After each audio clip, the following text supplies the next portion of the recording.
रोज एक औरत पहुंच जाती है खानकाह पे रोती हुई। उनके नाना जान खानकाह से वापस निकलते हैं, पूछते हैं औरत माजरा क्या है, तू क्यों रो रही है? अर्ज करती है मैंने आपकी बुजुर्गी और करामतों का बड़ा शोहरा सुना है, मेरा ये बच्चा है, मेरे शौहर की आखिरी निशानी है, मेरे शौहर की वफात हो चुकी है, ये बीमार पड़ा डॉक्टर के वहां जा ही रही थी कि रास्ते में इसका इंतकाल हो गया। आपका बड़ा शोहरत सुना है, बहुत करामतों वाले बुजुर्ग हैं, इसलिए आप इस बच्चे को जिंदा फरमा दें। कहने लगे औरत जो भी दुनिया में आया है सबको मरना है, तेरे बच्चे की जिंदगी इतनी ही थी, सब्र कर ले। लेकिन वो औरत टलने वाली नहीं। ये कहकर उनके नाना जान हुजरे में चले गए। गौसे पाक घर में से बाहर निकले, देखते हैं औरत रो रही है। पूछा माजरा क्या है? उन्होंने पूरा माजरा बयान कर दिया। हजरते गौसे पाक ने कहा औरत देखो तुम्हारा बच्चा हरकत कर रहा है। जैसे उसने चादर हटा के देखा तो वो हरकत कर रहा है। खुशी से उस औरत की और आवाज बुलंद हो गई। जब बुलंद आवाज फिर सुना तो उनके नाना जान बाहर तशरीफ लाए और देखते हैं कि बच्चा औरत की गोद में खेल रहा है और गौसे आजम दूर खड़े होकर मुस्कुरा रहे हैं। आपको जलाल आ गया।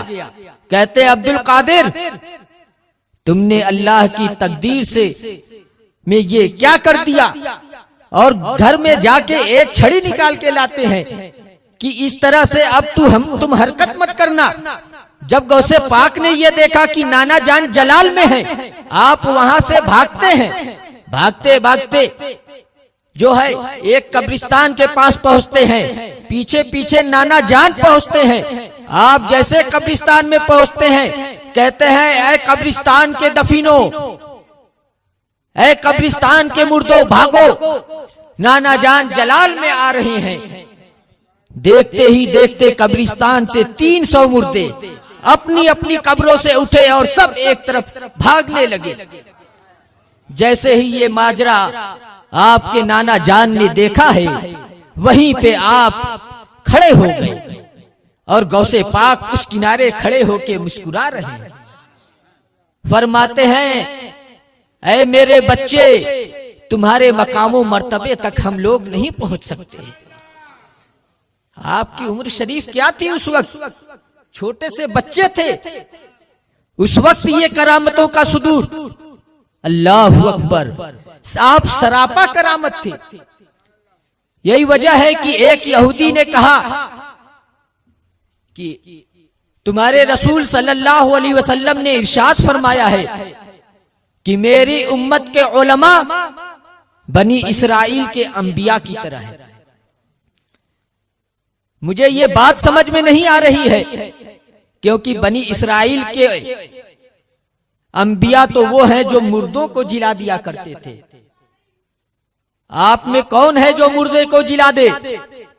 गौसे पाक ने कहा तुम्हें कौन सा मुर्दा चाहिए? मेरे आका की बात बहुत बड़ी है, उनकी शान बहुत बड़ी, वो बहुत अजमतों के मालिक हैं। मैं उनका एक अदना गुलाम, उनका फर्जंद। तुम बताओ तुम्हें कौन सा मुर्दा जिंदा चाहिए?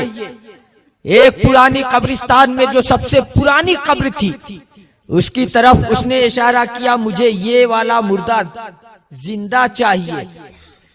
आपने कहा सिर्फ मुर्दा ही जिंदा करूं या ये भी बताता चलूं कि वो क्या काम दुनिया में करता था? उसने कहा ये तो और बड़ी अच्छी बात है, इसी तरह से दिखा दीजिए।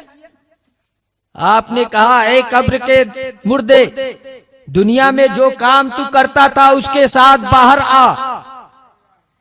फौरन ही वो कब्र फटती है और मुर्दा गिटार बजाते हुए कब्र से बाहर निकलता है, सारंगी बजाते हुए।